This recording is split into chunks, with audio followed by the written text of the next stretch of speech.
And good evening. Thank you for joining us. We are the Boys from the Baltic Star. In the top right of your screen is Ewan. How are you today, Ewan? Hi, Luke. Hi, Ben. I've done it again every time. Um, I'm all right, thanks. I'm a little bit, concerned. I was promised a fun evening of, role playing and chatting and brunches and no death. And as it turns out, I've been delivered a fun evening of fighting fantasy. And if statistics have shown us anything, lots of death, I suppose. Quite likely a lot. Mm. Yes, it is. I'm afraid a slight change to our published schedule. Tonight was supposed to be a traveller night. We're not able to do it because Luke can't join us at this end of the evening. So many apologies for changing the schedule. So at short notice, what we're going to do is run one of our fighting fantasy games, which Ewan is very kindly going to map for us. Though mapping tends to be very dependent on the nature of the book, doesn't it, Ewan? It does indeed. Sometimes it makes a lot of sense. Other times it just tends to be scrawlings on a bit of graph paper that don't make as much sense. But we'll do something. Oh, thank you, Socks. Definitely Formal do timing is things. definitely what this needs. Yes, so we are a It's a good idea. narrative role playing stream for the most part. So when in an emergency, a sort of clutch moment like this, we reach for one of these adventure game books. Um, I think this one should be fine, actually, based on the title. It's called Seas of Blood. It is the 16th of the original Fighting Fantasy game books. Um, and good news or bad news, depending on how you see it, it was written by a chap called Andrew Chapman, um, who I have a feeling wrote the last one we did as well, which we failed very, very dismally at. Um, Still, without further ado, this one actually has a little introduction before we roll the characters. So let's start with the introduction. Can I just say though that it doesn't matter what order you watch the videos in, as long as Ben keeps saying the last one, which we failed absolutely dismally at, it's fine. You can shuffle them around as you want, because turns out we failed dismally at all of them. So far, I mean, we. To be fair, we haven't done. This isn't actually the 16th we've played. It's only about the 12th we've played or Mm. something. But we haven't actually won one yet. So we're due one. We're due one. We're definitely due one. Um, the introduction reads as follows: You are the captain of the pirate vessel Banshee. Together with your band of seasoned cutthroats, you must scourge the lands of the inland sea, searching for gold and slaves in a race against your greatest rival, Abdul the Butcher. Slaves. This is going to be politically correct, isn't it? The two of you have cut a swath of infamy across the civilized world and are recognized as the two greatest pirate captains in existence. Now, however, you must contest to discover who is the greatest. But before you can begin your journey, you must determine the strengths and weaknesses of yourselves and your crew. So we will need two dice and a pencil. Um, Uh, it then says, as it is possible that you will not complete your trip in one adventure, you may wish to make copies of the adventure sheet for future attempts. Possible. It is possible. mm. Yes, this book was first published in 1985. It is possible it's not completely with the current zeitgeist on things like slavery. We will find out as we play. Maybe it's more um, sensible than I'm fearing. We'll find out. So we begin with the crew. So why don't you roll for the crew?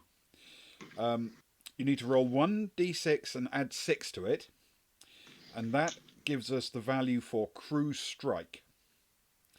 This is used when you engage in large scale battles using the crew, like fighting enemy shipping. Mm. That is a 5, which is a good Oh, that's start. excellent. An 11. Fantastic. And then two dice plus 6 for the strength, crew strength, that is. Two dice. Did you say plus 6? Yep. Ooh. That's a 6 on the dice. Plus 6 is 12. Okay. All right. In fact, I rolled the same 5 and then just a 1 to go with it. It says certain actions will allow you to recover lost crew strength points, but it can't exceed the initial score. If your crew strength ever reaches 0, then you and your crew have been wiped out. I have a feeling that could happen quite easily. Then we need to roll our abilities, and as we always do with these books, we each roll two sets, basically, one for each of us.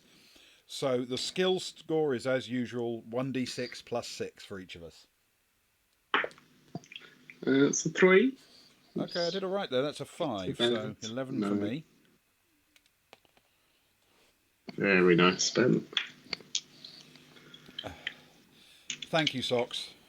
Yeah, we're probably going to survive character creation. It isn't like Classic Traveller. Yes, that's true. In fact, in all of the books so far, we have survived the character creation. Although sometimes the character only creation, just. Yeah, I think sometimes the character creation has actually led to our death. But then it's 2d6 plus 12 for stamina, as usual. Yeah. Okay, that's not too bad. Better. That's a 10 plus 12. Yep, same here. I got a 10 as well. Very nice. For 22. 22. And then luck is 1d6 plus 6. Mm-hmm.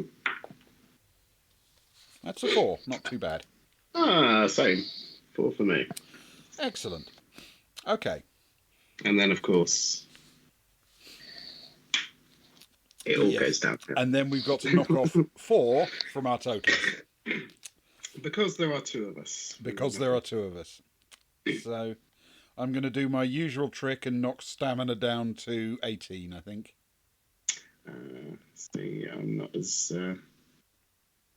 I don't think it throws as much as Ben, so I'm going to take 2 off my stamina and 2 off my luck. Okay. Using luck. Upon occasion, you'll be called upon to test your luck, and it's equal to or less than luck score, and you find out if you've been lucky. Every time you use luck, it becomes less. Individual combat looks exactly the same.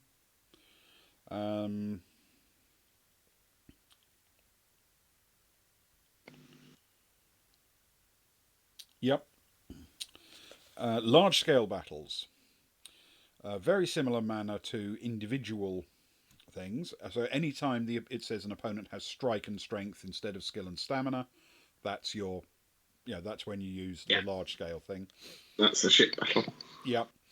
Large-scale battles, very similar. Roll 2 dice, add your opponent's strike score. Roll 2 dice, add your crew strike score. If the total attack strength is higher, you deduct 2 points from crew strength, either way. If your crew have inflicted damage on the opponent, the option of escaping is given. You may escape.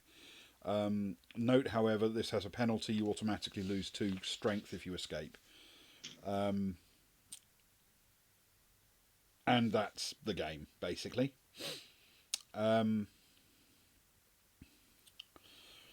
Now it then says your log records how long you've been travelling. Using a sheet of paper, you should keep a record of your log as instructed in various passages in the book.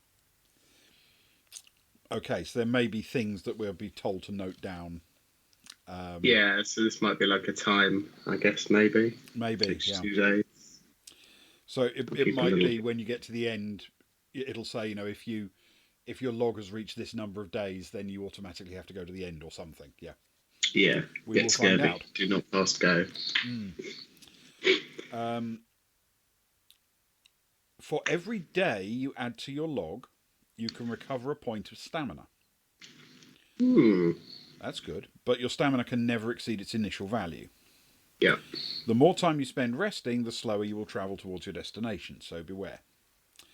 During the course of your adventure, you will almost certainly capture some golden slaves. This goes down under booty. There's a section on the adventure sheet. You start the adventure with 20 gold pieces. Okay? 20 GP. Great. So, we start with 20 gold. What are Socks wants to know what our starting stamina values are. Mine is 20, and I believe mine is 18. Yep. Now it then says there's a map. Now I'm going to show you very briefly the map. I very much doubt you're going to get much from this just being held up. but it does provide you with a map. Ah, well, there you go. I don't have to do anything. Um, it it may be that I'll have to refer to this occasionally because it does say there are frequent references to them in the book, but I suspect it won't be as much of that as I don't think it'll make that much of a difference to the overall game, to be honest. So we begin. Good evening. Thank you for coming along. The city of Tak, at the northern end of the inland sea, is the greatest den of thieves, criminals, and cutthroats the civilized world has ever seen. Every form of vice and illicit activity is not only permitted but even encouraged in this city of scum. This, your hometown, is where your adventure begins. Of course, it's our hometown. You will not find a more wretched hive of scum and villainy. Yeah, precisely. Of the numerous pirates drawn to Tak, you and Abdul the Butcher are recognised by all as being the kings in daring and greed. However, neither of you are particularly wealthy, as your love of gambling consumes all the riches you bring back from your journeys around the enemy cities of Lagash, Marad, and Kish. The infamy that the two of you have bred is also the source of a great rivalry. You each try to outdo the other in increasingly dangerous but breathtakingly successful raids. Your goal, the title of King of Pirates, the Sacker of Cities, which is never bequeathed but only earned. One evening, while dicing against each other in one of Tak's gambling pits, somebody suggests that the two of you should have a contest to determine once and for all who is the greatest pirate. The idea appeals instantly to your audacious spirits. Yes, says Abdul, let's have a race of speed and treasure. You agree upon the terms of the contest. Each will take only one ship, and sailing from Tak on appointed day, will head for the distant isle of Nippur, which lies deep in the great southern sea. The journey must be completed within 50 days, and at the end, whoever has the greatest amount of gold wins the bet. With shaking of hands all round and much toasting, the deal is sealed. Your journey is about to begin. We're starting in the north and we're heading south, in theory. Is that the plan? Nippur, Nippur, apparently. And it is literally at the very southern point of that map, once you leave the sort of inland sea. Okay. On the day appointed for the beginning of the race, you take the Banshee out of the towering granite bay of Tak and into the inland sea. Abdul the Butcher's Havildar cuts quietly through the water beside you. Far to the east is the hostile but rich port of Lagash. To the west is the Skithera Desert, across which the caravan routes to the cities of Kish, Kala and Assur run. To the south is the mountainous isle of Enraki. So, will we head towards Lagash for a dangerous but daring raid against its coastal shipping, travel into the Skithera Desert to plunder the rich western caravans, or patrol the inland sea via the Isle of Enraki?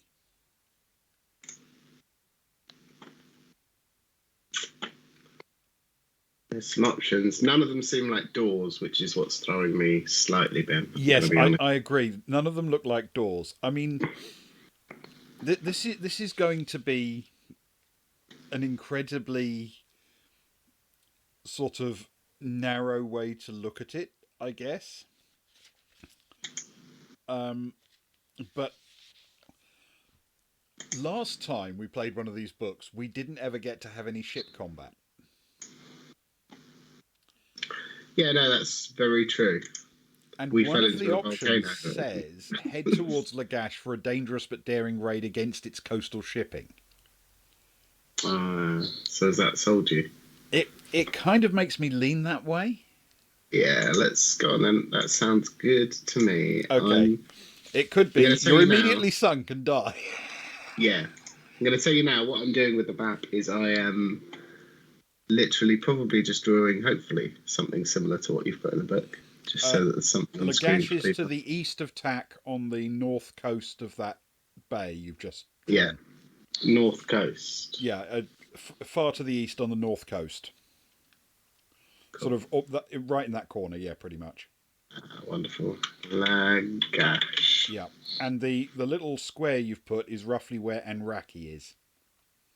Oh, you're going to have to spell that for me then. Enraki.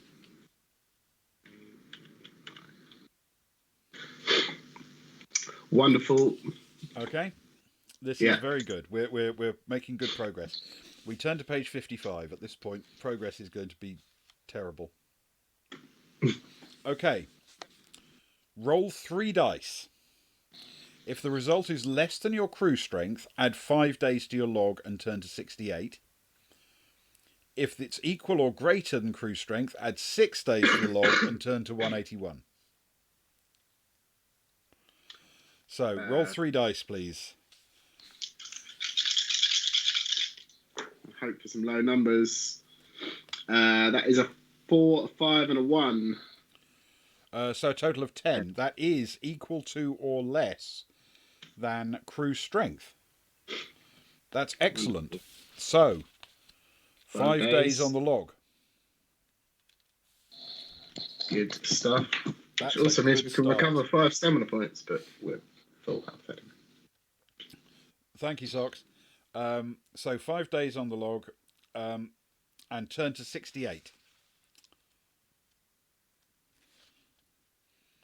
You sail towards Lagash on the eastern rim, keeping a keen eye out for any of the numerous merchantmen that are attracted to the city. Fortune is running against you, however. 2 triangular red sails appear on the horizon in front of the Banshee and sweep down towards you. They are Lagashian warships, decks crowded with marines, battle banners streaming in the wind.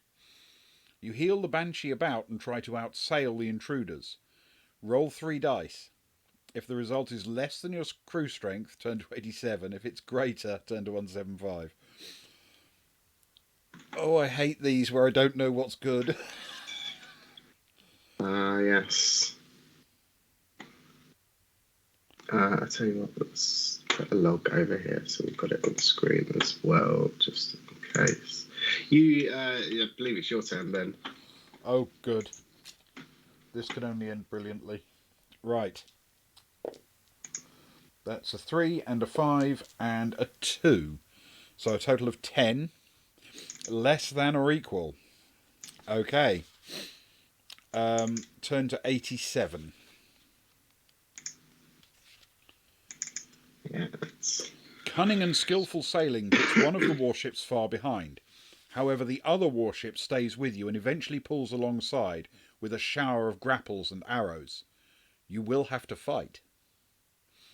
If you want to escape, remember the penalty and turn to 12. If you decide to fight on and successfully defeat the warship, turn to 135. Well, this is our opportunity to fight. So, Yeah, I mean, a warship is a door. a warship is definitely a door. Yeah. And we decided long ago that doors, as long as they're not natural doors, will not kill us. Exactly. So we should open all doors. We should open all doors as long as they're not natural doors. Yeah. So, warship is a door. Strike 10, strength 8 are its stats. Okay, so you want to take a shot? Yeah, sure. And I'll play the warship, see how we get on. Yeah, 1d6, 2d6. Good question. I can't remember now. I will turn back to Sorry, the thing. I should have remembered to that is absolutely my responsibility.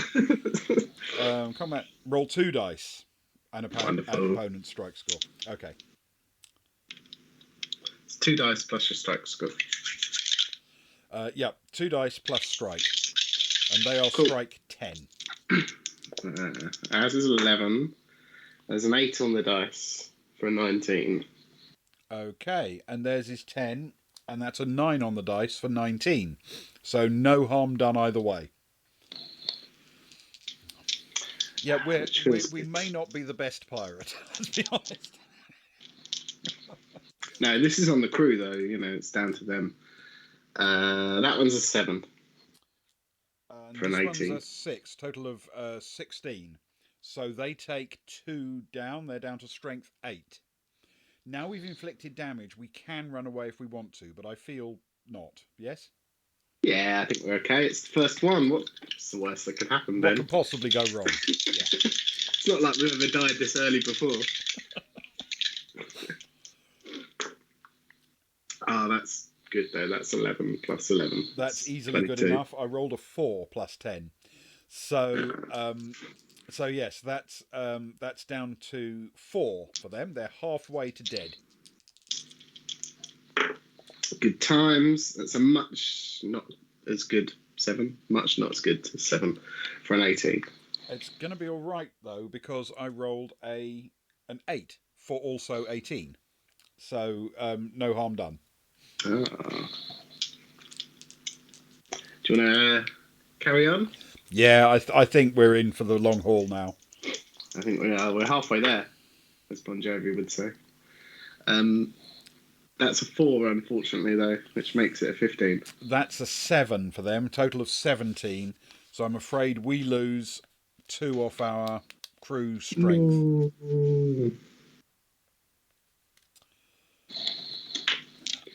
Right, let's swap the dice.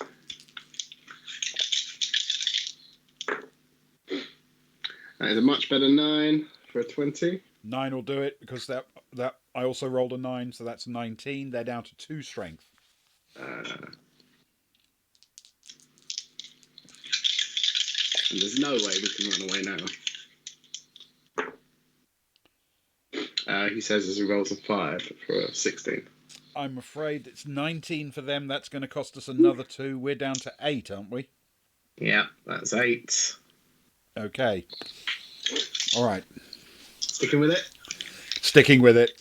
Yeah. It does indeed sucks. Early loss means that we're going to have to be a lot more cautious for a little bit. That's a 9 on the dice for a 20. That will do nicely. It's 15 total for them. So they have been sunk. We decide to fight on and successfully defeat the warship. Turn to 135.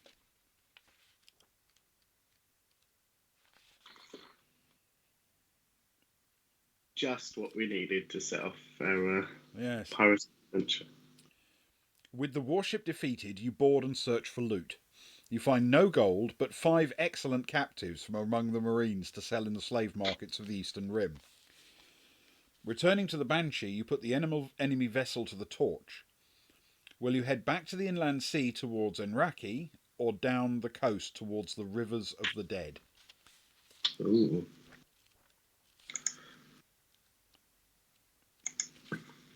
So the Rivers of the Dead are on the eastern side, sort of about a quarter of the way down the bay. Wonderful. I'm not sure how far we're going to go down yet, so I'll stick them there. Yeah, a little bit south of Enraki. Perfect. Oh, Okay, cool. right. So we have earned 5 captives. Goods. We've earned 5 goods. So, what do you think? Enraki or down to the Rivers of the Dead? I mean, it's an ominous name.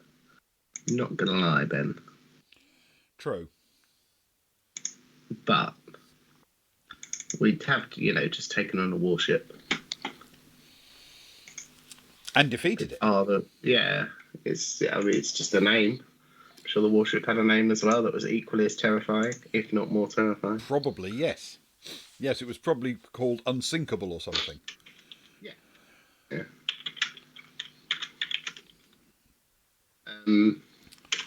Let's take on the Rivers of the Dead. It's from one of the original ones. This is Seas of Blood, which is number 16.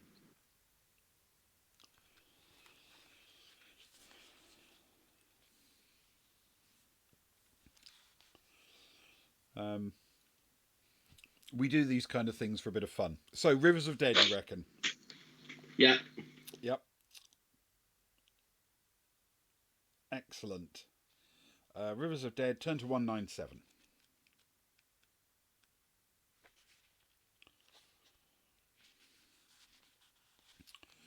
You sail onwards to the Rivers of the Dead. Roll 3 dice. Oh, uh-oh. And our crew strength has gone down. Yep. Right. Who's up? Do you want to take this one? By all means. Yep, I'll do it. Good. I don't want the responsibility. That's a 1, a 4, and a 6. So a total of 11. We are currently crew strength 8, so Yeah. it's more. The result is equal to or greater than your crew strength. Add 6 days to the log. 6 more days. So that's a total of 11.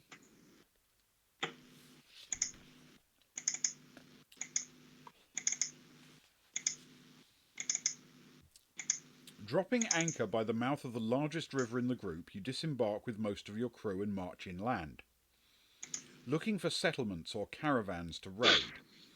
After a few hours, you come to a small range of steep, stony hills crazed with gullies, narrow valleys, and dry waterways. Will you climb over these hills or search through a few of the gullies in case they're hiding anything? I'm pretty sure we know the answer to this, right? Because a gully could be a door and it's natural. Yeah, and there's no way that... I mean, a hill, I suppose, could be a door, but the door in a hill would be the gully. Exactly. So over the hills, right? Yeah. Definitely. So we'll climb over these hills, turn to 239.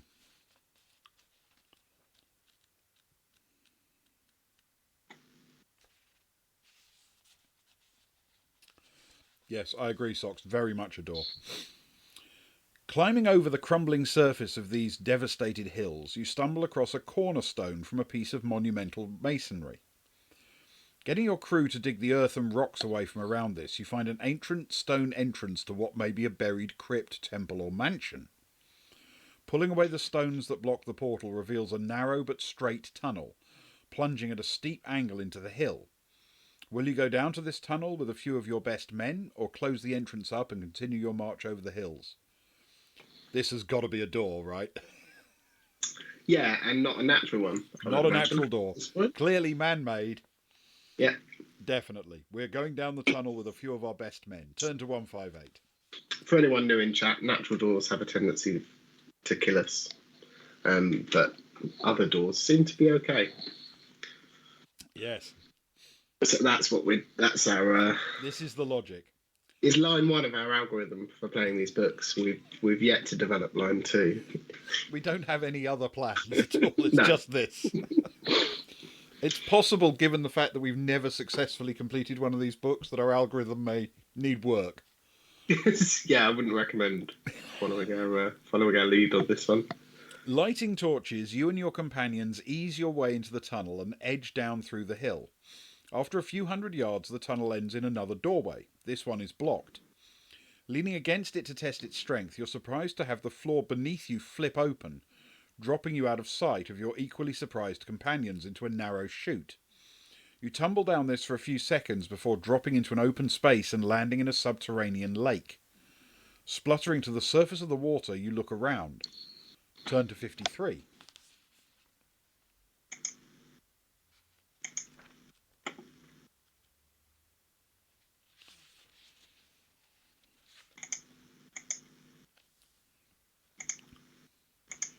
You're in a large subterranean cavern lit by the phosphorescence of the rocks around. To one side, a small wooden landing juts out into the water. Swimming to this, you pull yourself from the water and follow the construction to a short corridor which leads from the cavern to a massive stone door. Beside the door is a life-size statue of a gargoyle looking down the corridor at you. Will you try to open the door or have a close look at the statue? Whenever I hear someone say this is a life-size statue of a gargoyle, something at the back of my mind screams they don't know what a gargoyle is. That's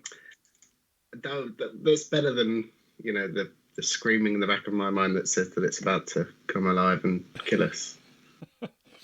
But I do appreciate the point. So we have open the door or close look at the statue. I mean, obviously we're going to open the door. The question, I suppose, is whether we first look at the statue. Yes.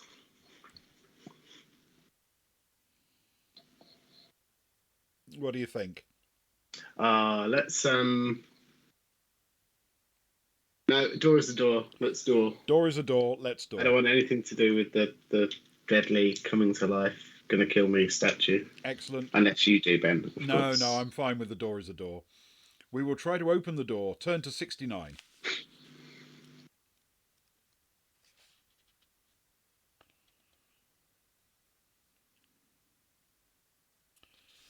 The door is large and heavy, but by putting all your weight against it, you manage to open it a fraction.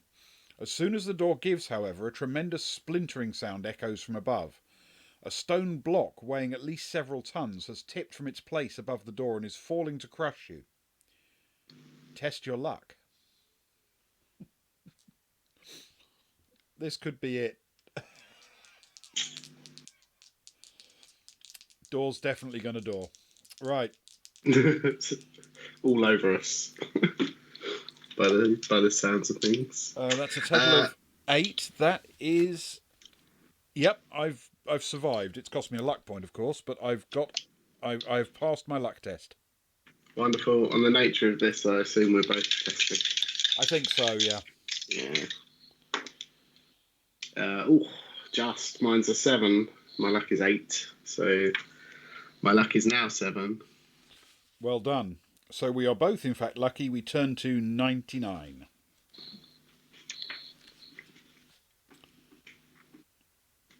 With just a fraction of a second to spare, you wriggle through the crack in the doorway. The stone block crashes the ground behind, missing you by the minutest of distances. Turn to 179.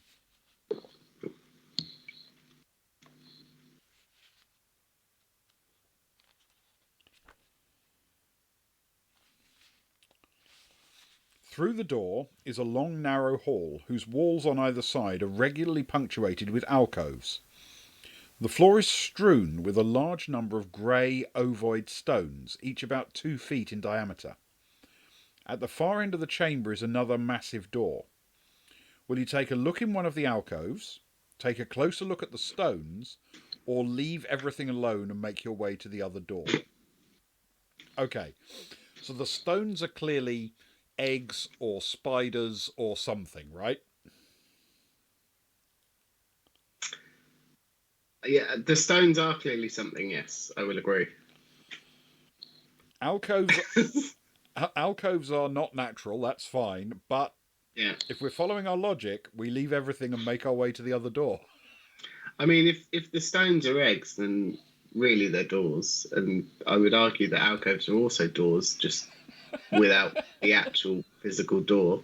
So at least it's a doorway. It's the absence of a door, I suppose. Maybe Yes. that's the opposite. See, this is where the foolproof algorithm falls apart, and it's all a bit subjective. Let's go with what you said. It's first instinct. You've got to trust your gut sometimes. Just keep going for the door, you mean? Yeah. I very much get the impression that this could be one of those, we've just damaged you, now we're going to offer you some things, and they're likely to be just as damaging. Yes. Because you think you're now safe. I mean, kind of scenarios. I must confess, I am tempted to peer into an alcove because that does also feel a bit door-esque. Yeah, let's do it. Alcoves? Yeah. Okay, if nothing else, we'll learn a lesson about doorless doors. We will. That's right. That could be added to the algorithm. Plans. Yeah. So an alcove, 218 alcove.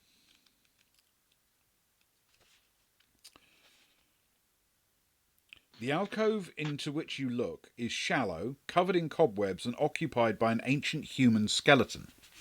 This relic is dressed in rotting rags and the remnants of once proud armour. Now it lies in dusty collapse upon the stone floor. You see that it has several gold rings on one hand. Will you take these, or leave the alcove alone, go to the door at the end of the hall, or if you haven't already, inspect the ovoid stones? We're still getting the option, which is... worryingly reassuring.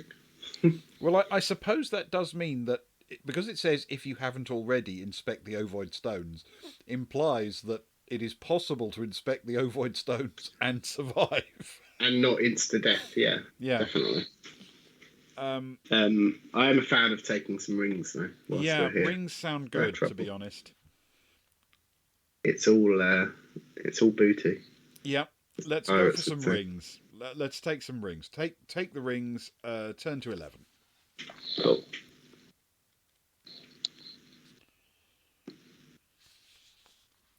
You take the skeleton by the hand, intent on removing its rings. However, as soon as you touch the golden trinkets, the skeleton springs into action by grasping your hand in its own bony digits. It squeezes tightly and holds you fast. All your efforts to escape are in vain. The supernatural grip proves greater than your mortal strength or human weapons. Your death comes slowly from hunger and thirst. No, Your adventure is over. you've got to be kidding me. This feels like the volcano all over again. For those who didn't watch that episode, I made a poor decision and, as captain of the spaceship, fell into a volcano, and that was that. Right. Sorry, Ben. No, don't be sorry. It does, however, What can I raise a say? question. Do we think that we died early enough? Thanks for the time, Socks. 31 minutes, Ben. 31 minutes, including character generation and everything. Oh my god. Yeah, I believe we've probably got time to go again on that note. All right. So let's assume we didn't do the rings. Yes, obviously we lost, and that will be what the record will show. We're not cheating anyone out of their mockery of us. Clearly we lost, but with just 31 minutes gone, I think we should continue as if we hadn't touched the rings. Okay? We're gonna have a do-over. Yeah, Yeah. I'm in favour of that. We're going to Mulligan. So go to the door at the end of the hall or inspect the ovoid stones. Can we inspect? Can we try and get the rings? Because it's loot. I mean, it's not like it could happen twice. No, yeah, well, precisely. We know what we're doing this time. What are the odds? Remove them with a stick.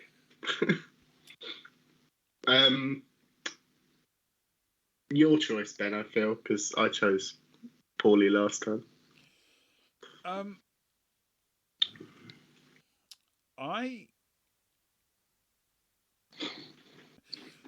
I'm too scared of the ovoid stones. After that, straight for the door, I think. Straight for the door at the end of the hall. Turn to 248. Perfect. I get the impression that there is a lot of what's the word? A lot of psychology kind of goes into this, and we've just thrown a very deadly thing at people, or a punishment, or some kind of price that they've had to pay because of a decision. And now is it like a double bluff, and the next one's going to be just as deadly, or are we now going to have a reward in the same room? It's interesting. It's a really interesting way to, I guess, try and imagine what the reader is going through. Yeah, I agree. It's weird, but good night, Dark Hatman. Thank you for joining us. Yeah, and it's very, very kind of you to come along, and have a good night, sir. Right. The door is a massive stone affair with an ornately carved block set in its exact centre. Under this block is an inscription in a language which is so archaic that you have difficulty deciphering it. What you think it says is this: to greet ut napishtim, you must, or possibly will, push, or possibly pull, the handle into or possibly out of the door. So taking the carved block in hand, will you push it into the door or pull it away from the door?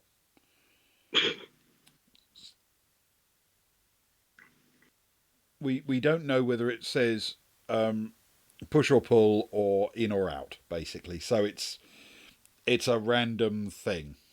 Push or pull. Push or pull. Yeah, we can push it into the door or pull it away from the door. Um,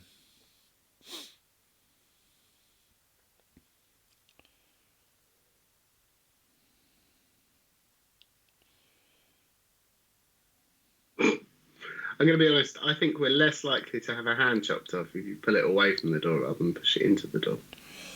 oh, You know, I like that. in these kind of situations, I feel that putting your hand into things is very much not a good idea. Because the hole in the door is, in fact, a door. Well, yeah, that's true. So It's pull, you Inception. reckon? Doors within doors. I would say pull. Pull it away from the door. Okay, let's give But it a shot. to be fair, though, hold on. Socks says push. So, And I Socks's mean, advice has been pretty much exactly as reliable as our advice, because we followed it more often than not and still failed a lot. So to be fair, though, I've had at least 2 insta deaths, and I don't think Socks has been responsible for one of those yet. that's true. Oh, good evening, Luke. Hey, Luke. You've caught us just as we're about to win. Nothing bad has happened. All is well. That's right. It's going brilliantly. Actually, this may be our best ever. So we're going to pull then, or push.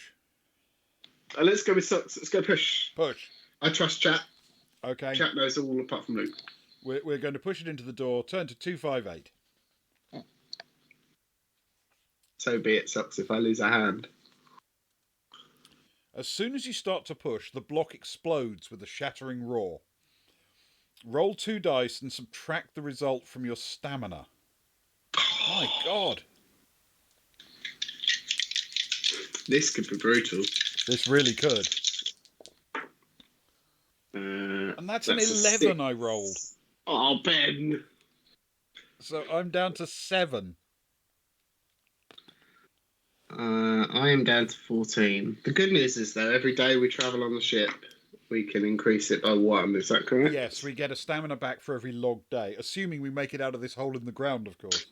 Yeah, which has proved tricky. If you've survived the blast, turn to 281. Yes, we did survive. It was a close run thing, though. Slowly, the door opens into a large crypt occupied by a single massive sarcophagus.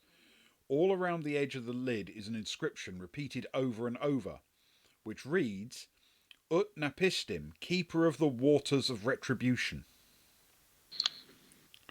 Do not push the door. Do we want to open the sarcophagus or leave it alone? Oh, the inscription on the door said to meet them, right? So,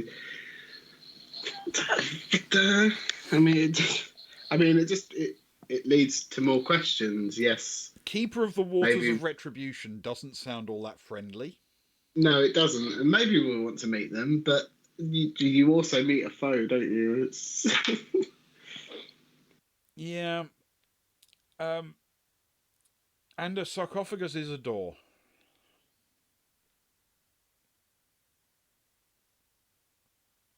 Yeah, that is true. So as a sarcophagus, I think we have to open it because it's a door. So we will try to open it. Turn to 292. This could be terrible, terrible bad. We will attempt to open it. Turn to 292. With great difficulty, you manage to slide the lid from its place and onto the floor, where it lands with a resounding crash, which echoes through the crypt and out into the caverns beyond. The sarcophagus is empty, except for a stout-looking helmet and a bag containing, at a quick count, 110 gold pieces. Yeah. That's better. That is indeed. Although I had... That's fantastic. You put the helmet on and sling the bag over your shoulder. Turn to 358. 110. Yeah, 110. And a helmet.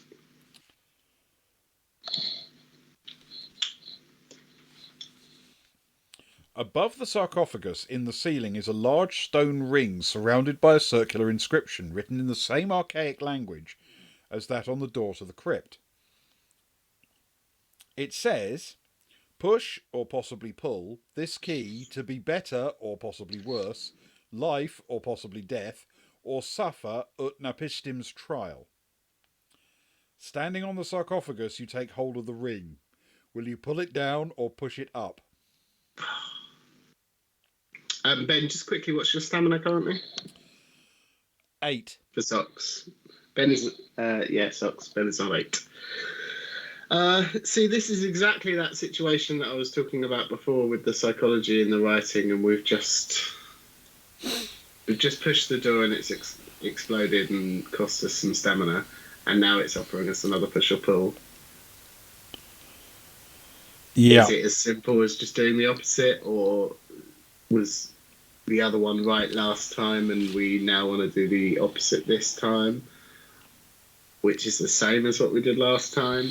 Well, ultimately, what we did last time was listen to Socks. So what do you think we should do, Socks? So what do you think we should do, Socks? Push or pull?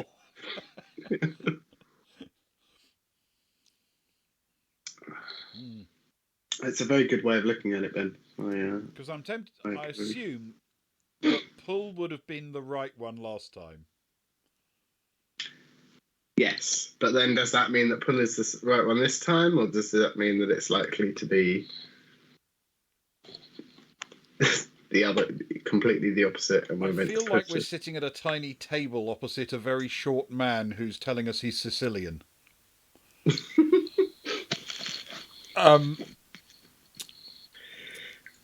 Sock says pull. Pull. Okay, we'll do what Sock says. Pull it is. We will pull it down. Turn to 310.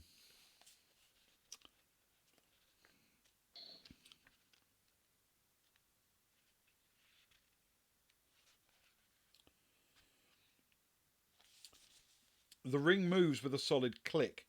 In response, a section of one of the crypt's walls falls out, revealing a steeply rising staircase. Running up this, you find yourself back in the outside world, standing at the foot of the line of hills you left so long ago. You return to the point where you left the Banshee and find that your crew had waited, just in case you were still alive. Turn to 272. Well done, Socks.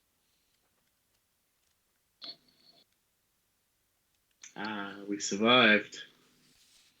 Kind of, but not. But we did. Hoisting sail, will you head out to the inland sea to patrol for rich merchantmen, or journey south down the coast of the Eastern Rim?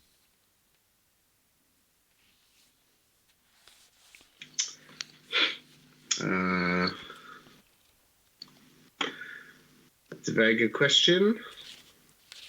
I mean, we're 11 days technically in? If we head down the Eastern Ring, we get to potentially Marad next, possibly.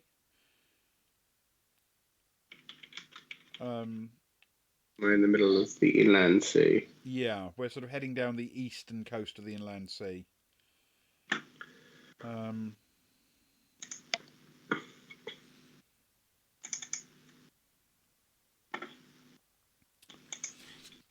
What did you say the next stop was?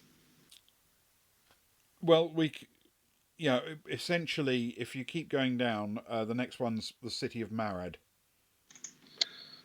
Marad. Wonderful. Or we can poodle about the inland sea for a bit. Which feels like it might take more time, but then at this point, more time might be good and it might heal us up. That's true, actually. Though it's probably going to take us time to get down, so I guess it depends how much time we want to spend. And Luke says poodle. Luke always says poodle. Let's For the love of floof, poodle.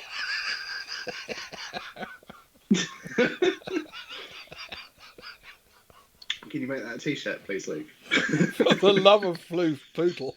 As neon and pink as you like, I'll wear it. Okay, let's do some poodling. Let's poodle. Yeah. We will head out into the inland sea to patrol for rich merchantmen. Turn to 318.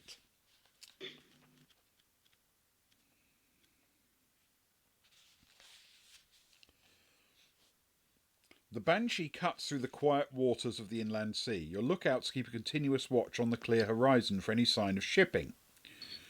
Roll 3 dice. Your turn. If the result is less than crew strength or greater or equal crew strength. Which is currently 8. Is that correct?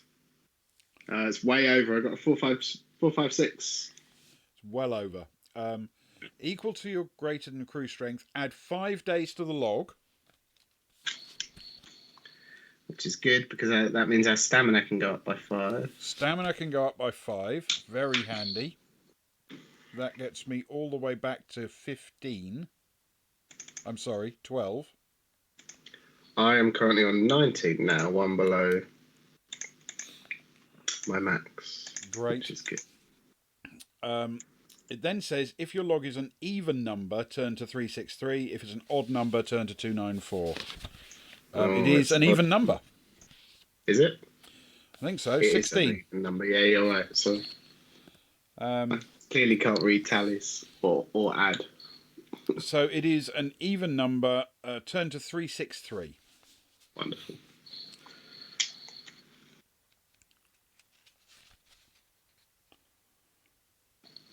The horizon remains monotonously flat and devoid of shipping. Test your luck. You want to test luck or shall I? You go for it. I made the 3d6 roll. Okay, that's a 10, which I'm afraid is above my luck. So I lose a luck point. And we are unlucky. Turn to 333. Question now becomes how unlucky. Without warning, the Banshee crashes to a halt, sending you and your crew spilling across the deck. A tremendous bubbling froth boils round the ship. Out of this emerge several reptilian heads on long necks, all attached to one bloated black body. It is a Hydra. Mouths snapping, it arches over the deck, devouring your terrified crew. Hydra is a team fight. Yes, for the love of Floof Poodle. Hydra is a team fight. It's strike and strength, so it's up to the crew. So you ready to play the crew and I'll play the Hydra? That sounds like you're setting yourself up to win, but sure. So I think our current crew strength is 8 and our strike is 11. Yes. The Hydra has a current strength of 8 and a strike of 9. Okay? Yeah. Right. That is an 8 plus 11 is a 19. The Hydra also rolled an 8, so its strength goes down to 6. Ooh. Now we can flee, Ben, I believe, but We can, but it would cost us 2 immediately, wouldn't it? that's true. And it feels like we're kind of in a decent position, touch wood. Yeah. Yeah, it's your choice, but I say go on. Yeah. We were bold to begin with. Let's definitely the way to go. Go on. carry on. We've got a 7 plus 11 is 18. And a 6 for the Hydra. It's down to strength 4. Keep going. Yeah. Indeed. Let's change up some dice. Ooh, that's a double 1 for a 14. And that's a 7 for the total. Hydra. So that's going to cost us 2 from our crew strength.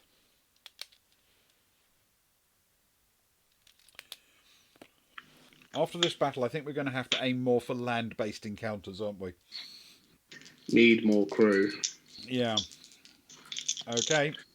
Next round. Yeah. Hydra's rolled a 6. Much better. 11 plus 11. Great. The Hydra's down to strength 2. That's keep those dice for a bit. To be fair, it doesn't actually offer an escape here. It just says if you defeat it. Ah. In that case, that's 7 plus 11 is an 18. And that's a 9, which is also an 18. So Ooh. nothing on this round. Ooh, let's change them up. And that's a 9 plus 11. And that will do it. The Hydra rolled a 5. So we defeat the Hydra and turn to 2-2-2. Very nice. We've run away from one warship, defeated another, and also a Hydra. Pulling the Hydra's carcass on board, you cut it open and find the grisly remains of sailors mixed with the odd shark and other scraps. The beast's gullet also contains some 52 gold pieces, which you can add to the booty. It's 182 total now? 52. Yes, 182. Plus a random helmet, which is always good. Plus just a helmet, which we know nothing else about. Right.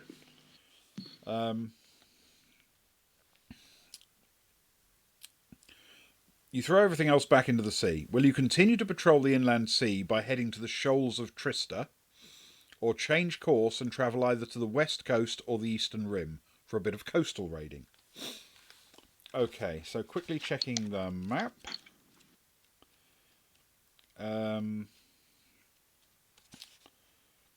The island of Trista is south of Enraki and west of Marad. So, basically, we can head towards the shoals of Trista, which are just to the north of that island, or go to the west coast or the eastern rim.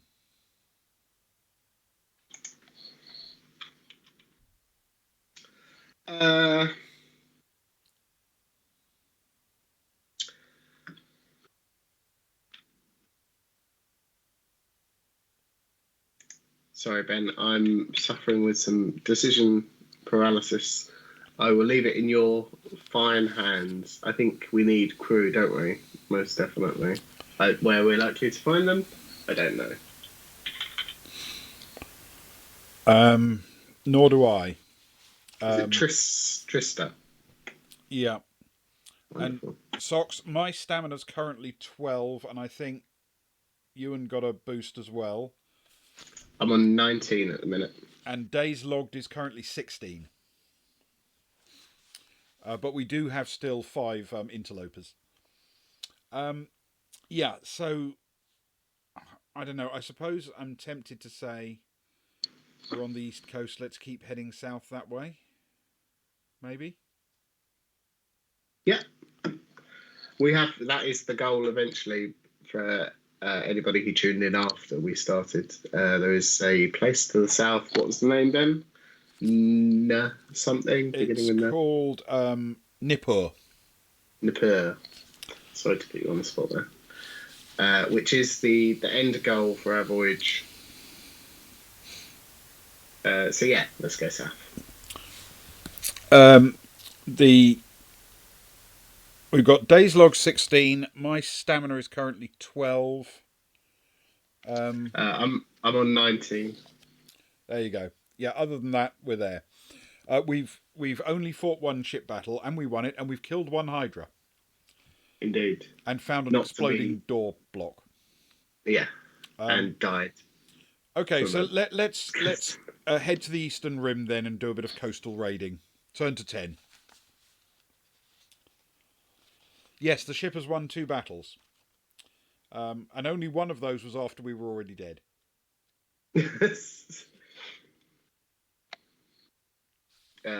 Zombie, ghost, pirates. Take your pick. You sail onwards, passing the bleak red dunes of the eastern rim's Sea of Fire, so named because of the intense colouring of the infertile earth. Roll 3 dice. Oh, not again. Hey, Monkey Tales, thank you very much for the raid. Thank you for the raid, IMT. I hope you had good fun playing D&D tonight. You join us partway through Sea of Blood. Is that the title, Ben? It is Seas of Blood. Seas of Blood. Yep. There are more than one. A fighting fantasy game book from 1985. So, do you want to roll the 3 dice? I forget whose turn it is. Yeah, go on then. Okay. Let's do it.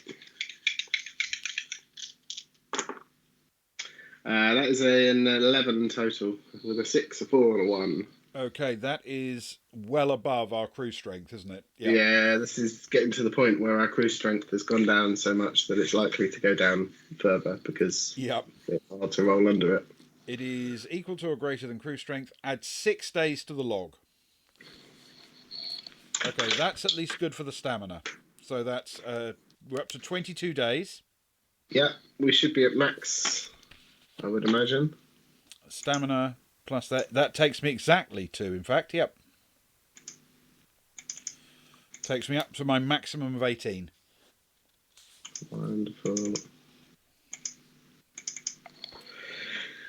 And I am back on 20. Okay. One evening, with the sun setting over the sea to the west, you notice a phosphorescent wreck in the water to the side of the Banshee. Heaving to, you drop anchor and dive overboard for a closer look. You see a merchant vessel lying in shallow water with 2 large holes smashed in its hull, one in the stern and the other in the bow. Which will you swim into? The hole in the stern or the bow? Both feel like doors, if I'm honest, Ben. They do. So doors in equal measure. Now, is it bow door or stern door that we want to go through? Think of it like a ferry. Like a roll-off ferry with a bow door and a stern door.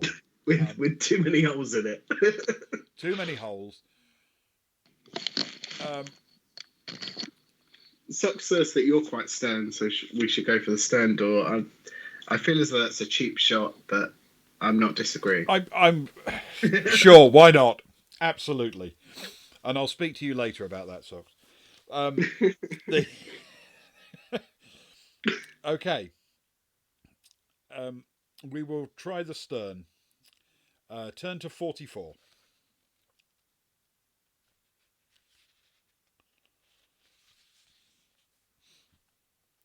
The hole leads into the captain's quarters, where you confront half a dozen sea sprites. These anxious little creatures dart nervously from side to side as you enter the vessel, then rush to the far corner of the room, where they whisper together in high-pitched squeaks. Finally, one of them swims forward cautiously and says, "We're magical creatures, O brave adventurer from the world above. If you will help us to recover a treasure, we will speak on your behalf to our cousins the wind sprites, who will surely help make your ship the fastest on the seas." Do we help them or not? I'm all up for helping them. I think that's good, especially now that we don't need to recover stamina. Being the fastest ship on the sea seems like a boon. Yes, it does. IMT is telling us they managed to do a one-shot in 2 sessions. I'll have to watch the VOD back. I'm not believing that unless I see it for myself. Yeah, I mean, I'm sure we've done it, but sure we have. Not without struggling. But congratulations! I'm very pleased for you. Yeah. I know. Socks is confident that we should not help because help is not a door.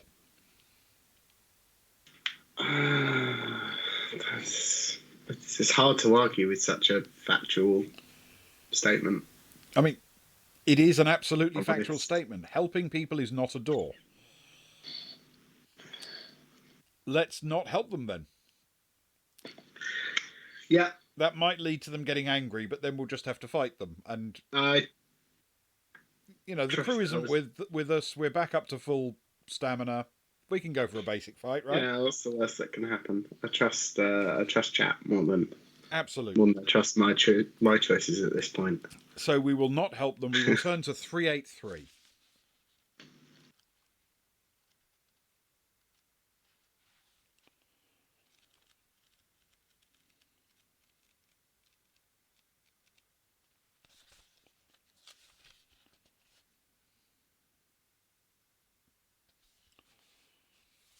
All the worse for you then, says the sprite. We curse you and call upon our father the sea to hold your ship with cloying fingers of barnacle and weed. May it never catch the wind. At the end of this speech, a great bubble of air bursts from the rotting timbers at your feet and carries you out of the wrecked vessel and back to the water's surface. You climb on board the Banshee. From now on, whenever you're instructed by the book to roll 3 dice against your crew strength, then do not roll the dice, but count the result as always being greater than your crew strength. Oh. Which way will you sail? Out into the inland sea towards the shoals of Trista, or south along the eastern rim towards Marad? So we're halfway between the Rivers of the Dead and Marad on the eastern coast. And we can head out towards the shoals or down to... Yeah.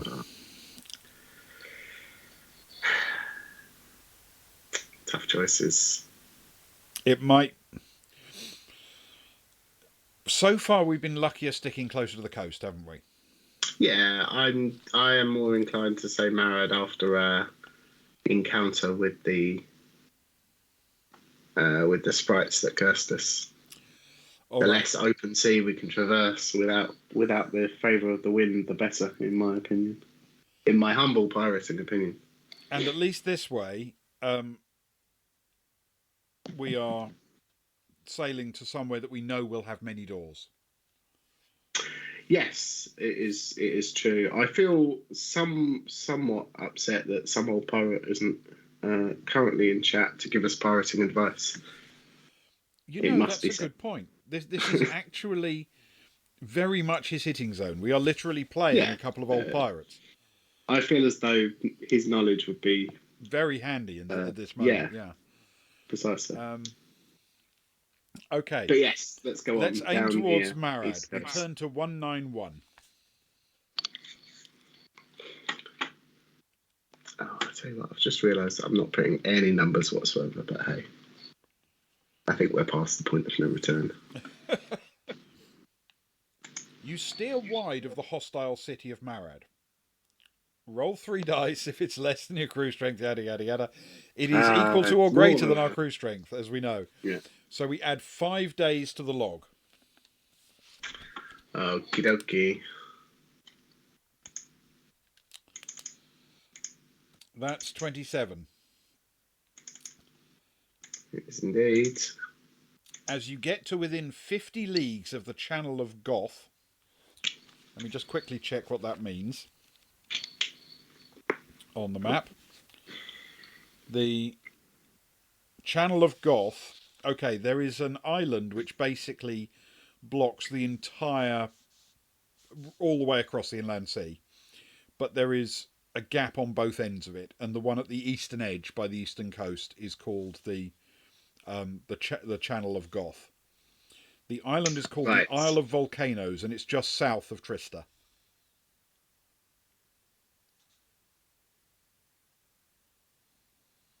I believe I got that.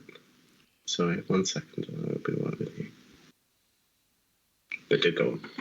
Yeah, and then the Southern Sea does, or immediately south of that island, it becomes the Southern Sea, but it's still kind of a bay. It hasn't hit the open ocean yet.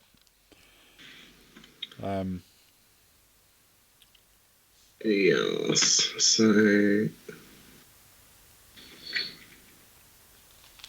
So just below Trista, there's something called Isle of Volcanoes, which basically blocks off the entire width of the inland sea, except for channels at both ends.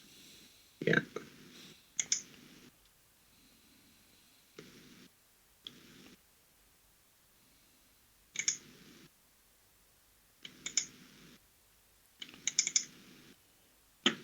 Kind of like that. Kind of like that, yeah.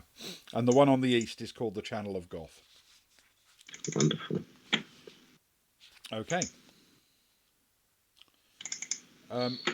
Your lookout spies an island which is not indicated on any of your charts. Will you land on this island, or continue towards the Channel of Goth, or head west to pass south of Trista on your way to the Rock? ROC, which I don't know what that is either. Oh, okay.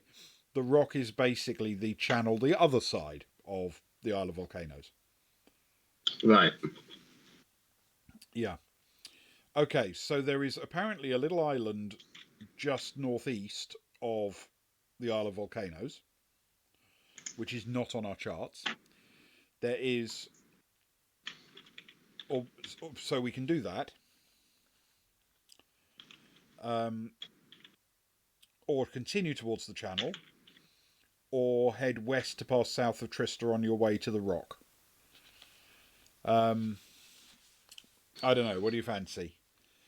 I'm going to be honest. My knowledge of mythology tells me that anything spelled ROC is going to be big and bird-like and Bad.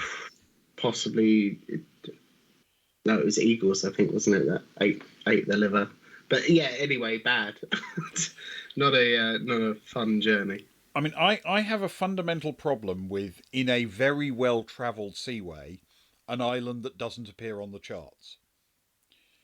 Yeah, Because that either means it's not an island at all, it's a giant turtle or something, or people who've seen it have not lived to write up the maps about it.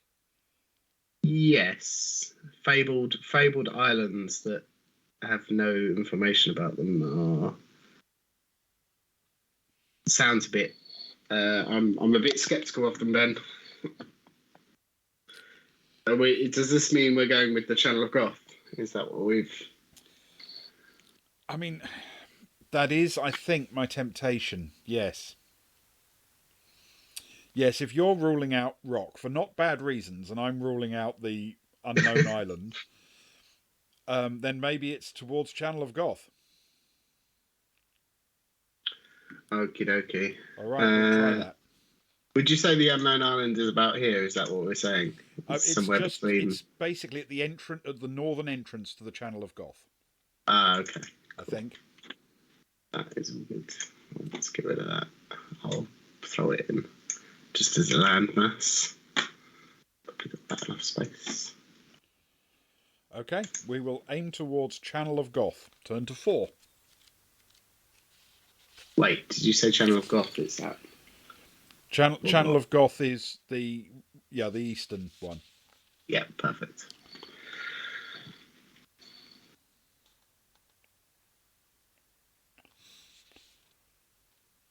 Okay. It then says add 1 day to your log, which isn't too bad. No, very reasonable. When you reach the narrowest point of the Channel of Goth, an extended line of warships appears on the horizon in your direction of travel. As you approach closer, you see that there are several hundred war galleys, with the markings of Shurapak heading through the channel in battle formation. They stretch from the shores of the Isle of Volcanoes almost to the shores of the Eastern Rim. Turning back north to avoid conflict with this large force, you run into another long line of war galleys, this time from Marad.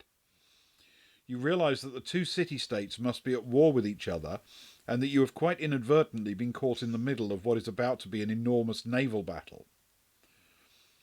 Both forces are roughly equal in size, but the Marad galleys, reputed to have 5 men on every oar, are by far the larger vessels. Will you head for safety by trying to break through the Marad lines or the Shurapak lines? Oh, boy. Let's be honest, we're not really caught in the middle, are we? It's a classic pincer movement, and they're out to get us. But at sea, obviously. No. I mean,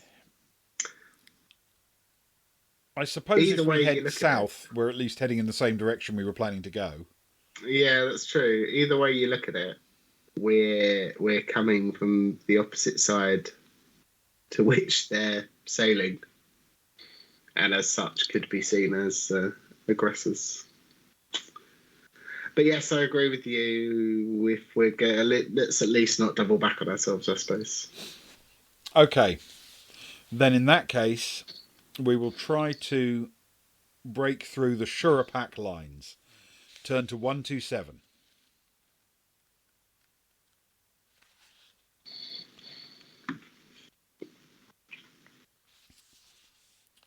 Will you cut across the front of the line of ships, heading for the coast of the Eastern Rim, or give full sail to the Banshee and try to speed your way through the attacking vessels?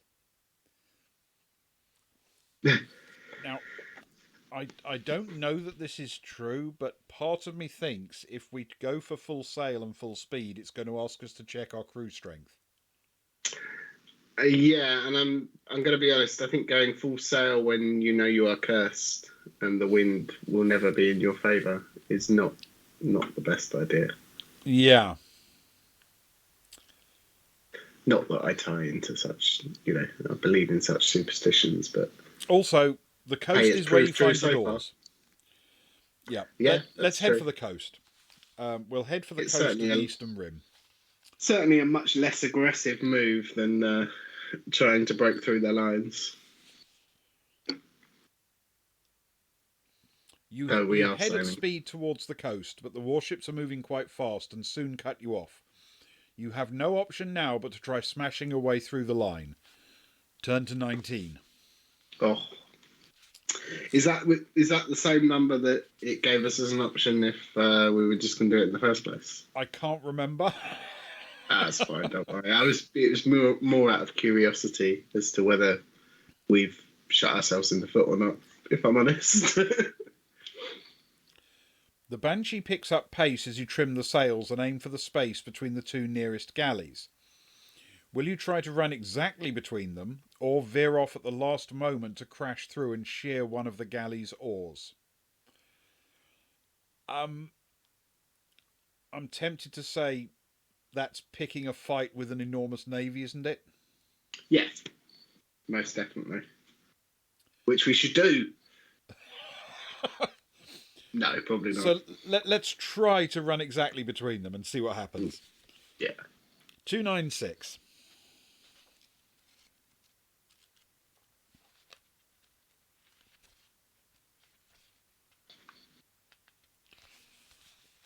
As you approach, both the galleys make a sudden turn in towards you. You avoid one but impale the Banshee upon the ram of the other. Your stricken vessel breaks in two, scattering its unhappy sailors and captain into the ocean, where the sharks, never far from a sea battle, are hungrily gathering. Your adventure is over. Alas. Maybe it's just me, but you imagine that scene, the ship's breaking up, the people are being thrown into the water where they can see their shipmates are already in the process of being torn apart by sharks. Would you describe those sailors as unhappy? That's the word they use. It's unhappy sailors. I mean, I don't think you could argue that they're not unhappy. But I do think that perhaps there are more communicative ways to express how they're probably feeling at this moment. Yeah. I feel that unhappy doesn't quite do it justice. Yes, slightly dischuffed is not... Mildly peeved. Yeah, I get exactly what you're saying. Yes. This situation is unsatisfactory. I'll be jotting this down in my performance review. Okay, well, so looking back on tonight's effort, we died very quickly. We did. To insta-death. To an insta-death, yep. We then, for only the second time, decided that because we died so very quickly, we needed to come again. And the last time we did that, with Scorpion Swamp, we made it all the way through and won. Yeah. This time, at least we don't have that ignominy. We actually died again to insta-death. Yeah, it was more infuriating that time. Yeah. And to be honest, I feel this time we had a few choices. I mean, obviously last time we had the choices not to try and pilfer the golden rings, but we're pirates. Did we really have a choice? Yeah, absolutely. I don't think so. And there was no, are you sure you want to do this? Yeah. And the reality is, we fought some sea battles, we killed a hydra, we got some gold. We did indeed. Yeah. I mean, with our ship went down 182 gold and 5 interlopers. And we died at full stamina as well. I think both of us. Yes, we did. Yeah. Yes, 5 of our involuntary passengers Yeah. and 182 gold was the tally. We did all right, but not great. And, However, more let's not importantly, forget we Kilda died Hydra. really quickly right at the beginning. Yeah. Although I'm not sure it was as right at the beginning as it was in Scorpion Swamp. I think we survived a little bit longer because I think were we on like the fifth section or something. Yeah. Something crazy like that. And at least in this one, we made a choice. We made another choice in direction, and then we went into the gullies, and then we had a couple of things along the way, and then we might have lost a little bit longer. Yeah.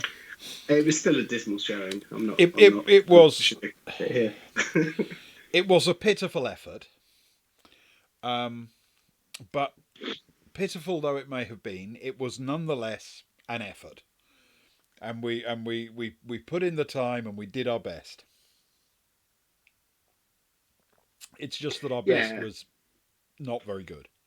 And it was in fact another very fun adventure and very different to anything we've done before.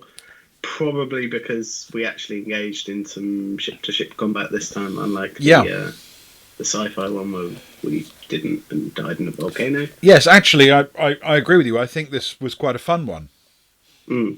I think the next one we're doing is a superhero one. Which is very different again. Another genre to tick off, which is good. Yeah. Cool. Okay, well, thank you everyone for coming along and joining us, whether live or on VOD, and I hope you had some fun watching us fail dismally and pitifully once again, blubbering like the losers that we are when it comes to these books. We will be back tomorrow evening for some Tony and Rudy. The first and, well, after Luke was talking it big in chat, possibly only episode, well, we'll see, of the third Tony and Rudy adventure. So back at 11 o'clock for some Tony and Rudy. That's 11 o'clock UK time tomorrow night. I hope you can join us. And then Luke will be picking up some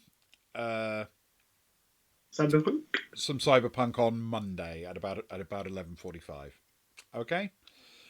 So, yes, please come along and join us if you can. I hope you had fun this evening, and I'm sure you will tomorrow because John will be with us. Indeed, and he's a wonderful role player and a wonderful person. He really is. He's just splendid. So, yes, thank you very much for coming along, and good night from Ewan and myself for this evening, and I do hope you enjoyed it. Oh, sorry, Ben, just quickly, if anyone's out there, it's still relatively early. I might pop over to Discord if you're around or if anyone's around. Yes, I think I will as well. I've got some wine to drink. Yeah, precisely. Cheers. Yep. Yes, I do. I do, Socks. I have wine left. I will see you after a quick comfort break. Yeah, exactly. But as you say, thank you to everyone. It's been great fun. And thank you, Ben. Thank you. As always. And good night. Good night.